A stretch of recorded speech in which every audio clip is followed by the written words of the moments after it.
We were both authors in our own, and then we shared an editor, and we went to our very first signing. We met, and then when we met, we just kind of started this friendship, and we kind of helped each other along the journey of being like indie authors and the industry and things like that. And then in 2016, Piper asked me if I wanted to like co-write with her, and I accepted, and that's pretty much the end. And then we thought we were gonna like just write a couple books together, but then we both kind of like stopped our other pen names and just continued with this. So After we made the decision that, okay, like this is something we're going to do, we kind of talked about like what sort of category of romance do we want to write in, and we sort of settled on rom-com or like humorous contemporary romance is where we started. And I didn't really know what to expect. Honestly, I thought this will probably go either really well or it'll be like, okay, well, that was great and good luck. And like, we'll remain friends and we'll keep doing our own thing. But once we got started, it was just the dynamic of having somebody, as a writer, you have writer friends, but it's a pretty solitary endeavor most of the time.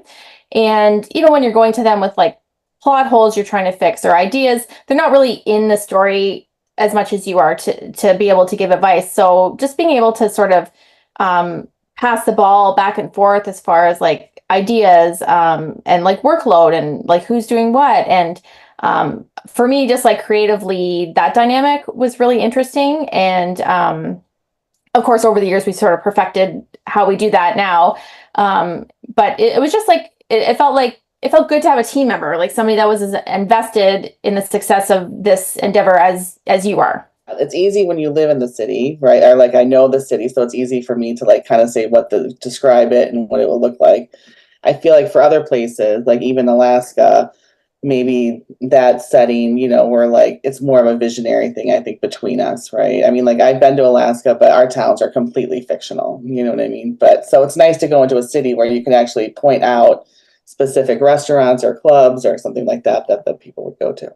For us, like when we were writing something like Love, we know that's the last book in that series. And at the end of a book in a series, we always have like sort of a lead into the next first book of the next series. And so for us, that's going to be like a hockey romance series. And in this case, it was a pretty easy lead in this one, only because our three heroes had lived in a building.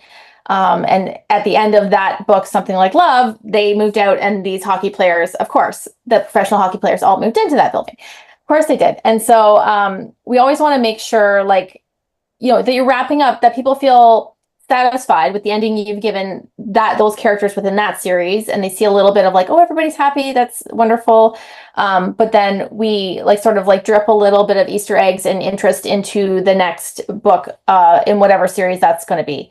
And it's always a fine line because you don't want to take away from the people whose book it is, but you're trying to sort of lightly introduce some new characters that are going to be the primary characters in this new series.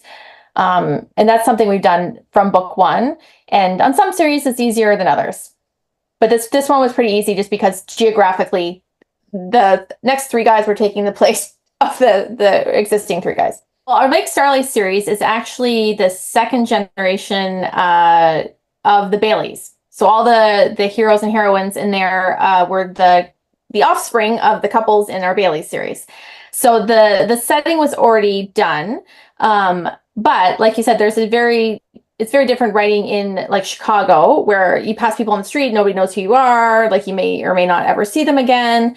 Versus, you're walking down the street in Lake Starlight and you've known all these people your entire life. They know everything you've ever done wrong. They know everyone, your entire dating history, and you sort of get painted with a brush that's hard to get rid of because, people think they know who you are, and that sort of encapsulates who you are for everyone for your whole life until you sort of like generally in their stories kind of break out and prove like, oh, I don't have to be this person.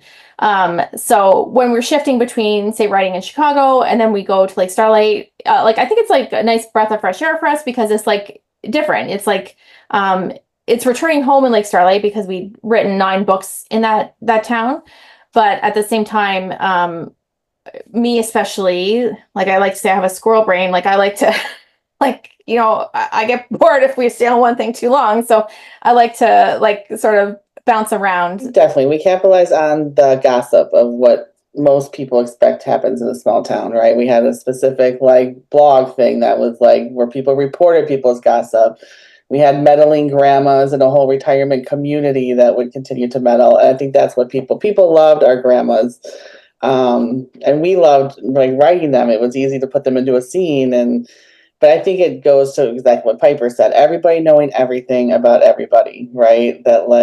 And that really appealed to us. And then plus like the geographic was easy, right? Like we had already established the town, the specific store names, all of the cute things that everybody, associates with small towns. I will say the drawback of Single Dads was challenging to write because the heroine in that was born deaf. And she appeared in the Bailey series she popped up, I think she was 18 months or 2 years old at the time when she came on the scene. And so we knew when we were going to give her happily ever after, we had to sort of include that, obviously. And she experiences the world differently than, somebody with hearing does. So, we have sensitivity readers and people within the deaf community read it all over.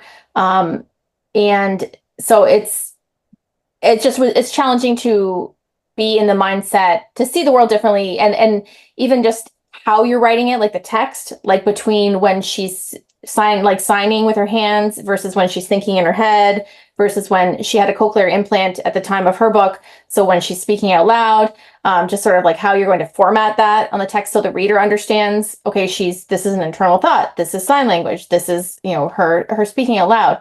And she was a pretty beloved character in when she was a child in the original series. So there's always that little pressure to do right by them, have readers feel like they got the happily ever after they deserved. Mm-hmm. But it was nice to give her happily ever after. And this was a little different. So it was interesting, I think, for us to write because, the story was her and her best friend had a one-night stand and she got pregnant and they sort of are co-parenting the child, but not as a couple. And so that was a dynamic we hadn't done. And so when you've written so many books as we have, it's fun when you find another dynamic to write about that you haven't already visited time and time again. So yeah, that's when I think of that book, that's what pops to mind for me. So our Plain Daisy Ranch series was like our first cowboy series. So the one I left behind is the very first book. It was different for us. I mean, we left our family in Alaska to come to Nebraska, right? It was a character that had a secondary role in another one of our books, like prior. So we kind of took his story out. But I mean, it was nice, a different scenery. You get to develop a whole new town, a fictional town. So you're not although we loved going back to Lake Starlight and everything that we knew, it was nice to be able to just do everything new and fresh and not be pinned down to something you had already written. So, and then we didn't do the grandmas again, but we had a great dad. You know what I mean? Just bringing in other characters that can bring those funny bits in that you hope your reader comes back for. But we were nervous to do a ranch romance because it was something we had never done before. And neither of us really knows that much about ranches. So we had to a lot of research.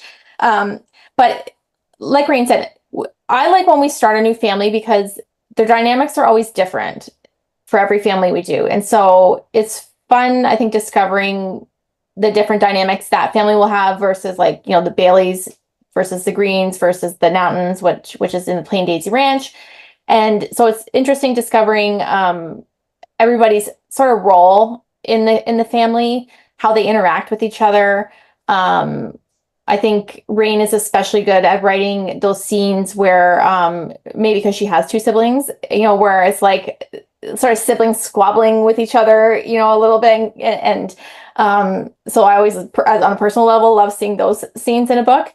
So it's and like I said, anything that's fresh and new at this point is keeps it interesting for us and makes you want to keep writing to explore these different avenues.